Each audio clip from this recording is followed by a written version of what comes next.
You ever notice that on this channel, I don't really talk about one weird tip that's gonna help you become an amazing endurance runner. No, we focus on fundamentals. There are no shortcuts.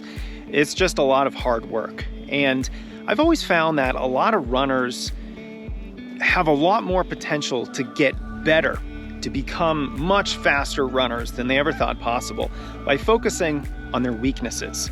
So if you're someone who maybe can only run 30 to 40 miles a week, you're gonna get a lot better if you increase your mileage. But today I wanna talk about something a little bit different. I wanna talk about how you can become a better runner by focusing not on your endurance, but on your speed. Because a lot of runners don't actively work on developing their speed. And of course, a lot of runners do workouts. They might do a fast mile here and there. They might do a fartlek or a hill workout. But what I'm going to talk about in this video are some of my favorite ways at building raw speed. Now, if there are any sprinters or sprint coaches listening, you know that this is really called speed development. We are looking at workouts that are really going to help athletes with their top end speed or their maximal velocity. This is something a lot of distance runners don't work on, and that's why there's a lot of potential for speed development to help your running and really catapult your performances. Now, some of these strategies aren't actually technically workouts. They are things that you can do on easy run days that are going to have a big impact on your ability to run very, very fast.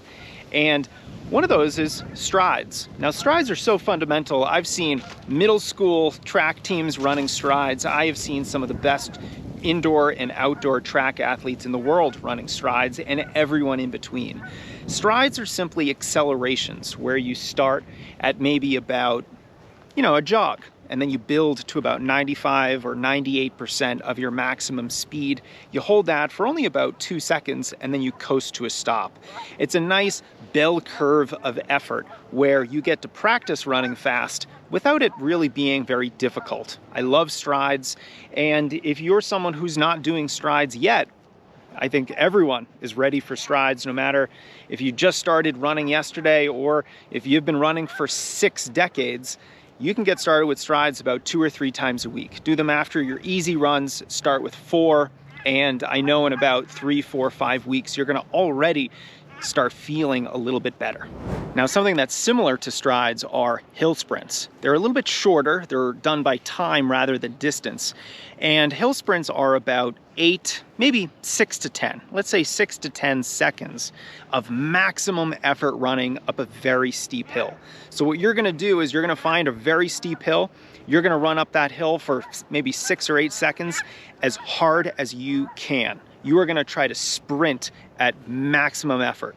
But you do get a maximum recovery after this effort. So you get to stop, walk back down the hill. Make sure you get at least 90 seconds to 2 minutes of recovery. Hill sprints are amazing at recruiting muscle fibers, working on your power, and really helping you accelerate from a stop into 100% of your sprint speed.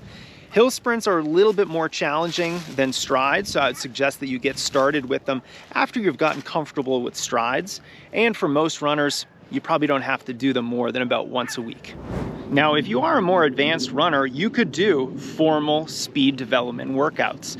Formal speed development workouts where you are gonna run 20, 30, maybe 40 meters on the track at maximum speed. Now, these are very different than the workouts us distance runners are accustomed to. They're so different. I remember back in college, we used to tease the sprinters because most of the time they would just be walking around on the track. It didn't seem like they were working very hard, and they probably only spent about 10% of the time actually running. But when I started doing speed development workouts, I was amazed at how sore I was from so little running. So get out of your comfort zone a little bit and get comfortable with the long rests, the walking recoveries, and sprinting as hard and as fast as you can for only 20, 30, maybe 40 meters at a stretch. So if you're new to this kind of workout, just get started with something like 4 by 20 meters. Take about 2 minutes or so of walking in between each. And a workout like this, done maybe every 7 to 10 days, is an excellent way at helping you work on your top end speed so that when you're in a race, you know how to access those muscle fibers and really dig down deep and recruit as much speed as you can to get you to the finish line. Now, if you're a little masochistic and you want to really feel the hurt, this strategy is a little bit less speed oriented and more oriented toward helping you run as hard as you can in a race. And these are hammer repetitions. Now, a hammer rep is simply a maximum effort or almost maximum effort repetition in an otherwise normal workout. So maybe you're doing something like 5 by 1,000 or 6 by 800 at your 5K race pace. Pretty standard workout, challenging of course, but a hammer repetition is when you take the 4th or 5th rep, not the last one, but one of the penultimate reps or the rep even before that, and you run that rep almost as hard as you can or as hard as you can. This really forces you psychologically to get in an uncomfortable place because number one, you're gonna run as hard as you can or very close to it when you're very tired. And you know you're not done with the workout. So you have to then come back and run the normal pace that you were running for the other reps for that final repetition. So these hammer reps are very challenging. I would suggest that you don't do a hammer rep unless you are a fairly advanced runner.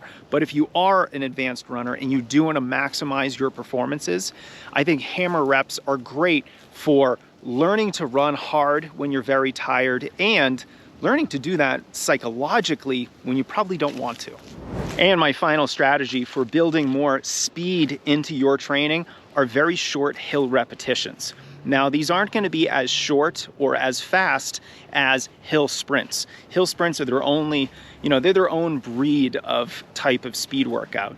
No, but short hill reps are much better at developing slightly more specific fitness for endurance runners. And so find a very steep hill. You probably want to find a hill that's long enough where you can run up it pretty hard at around 3K or 5K race pace. And you're going to want to do this for 30 to 45 seconds. So they're typically a little bit shorter than your average hill repetition, but they're also much faster than your average hill repetition. And these workouts are great, again, for speed, but it's also an expression of power. If you can run fast up a steep hill for 30 to 45 seconds, this is very similar to weightlifting. You're going to be recruiting a lot of muscle fibers, just like if you're doing a heavy squat or a heavy deadlift, and that is going to really impact your ability to recruit those fibers when you're tired at the end of a race, at the end of a workout even, so you can end up running a lot faster.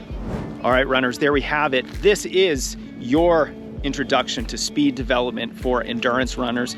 Lots of different options that we have here for working on our speed at a very relatively simple fundamental level with strides, all the way up to very advanced options like hammer repetitions and real speed development. So no matter where you are in your running journey, I hope that you look at this menu of options, you choose something that works for you, and you get really, really fast.